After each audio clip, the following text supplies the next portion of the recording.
update ng bayan, maasahan anumang panahon.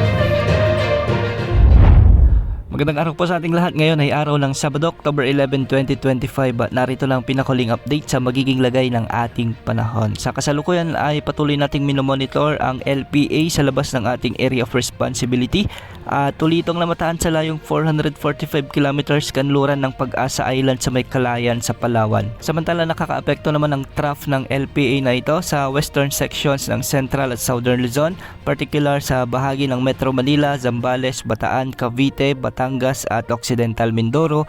Kaya ang mga lugar na ito ay makakaranas ng maulap na kalangitan na may mga kalat-kalat na pagulan at thunderstorms. Hindi rin inaalis ang banta ng mga biglang pagbaha o pagguho ng lupa kung may mga katamtaman at kung minsan ay malalakas na pag-ulan. Samantala, umiiral naman ang southwesterly wind flow kaya magdadala rin ito ng maulap na papawirin na may mga kalat-kalat na pagulan at pagkilat-pagkulog sa Palawan, Western Visayas, Negros Island Region, Zamboanga Peninsula at BARMM.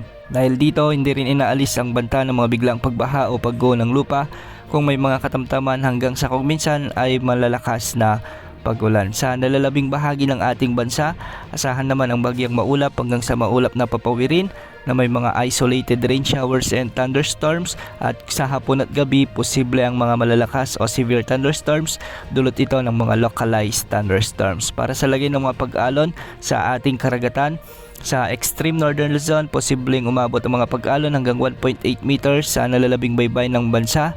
Posible ring umabot ang mga pag-alon hanggang 1.5 meters. Samantala, patuloy naman na niyayanig ng lindol ang southern part ng ating bansa, lalong-lalo na sa may Davao region. Kaya sa mga kababayan natin dyan, mag-ingat po. Samantala, wala rin tayong namomonitor na bagong nagbabantang LPA o bagyo na posible makaapekto sa ating bansa sa susunod na 3 hanggang 5 araw. Yan muna ang latest sa lagay ng panahon. Ito po ang weather update ng bayan, maasahan anumang panahon.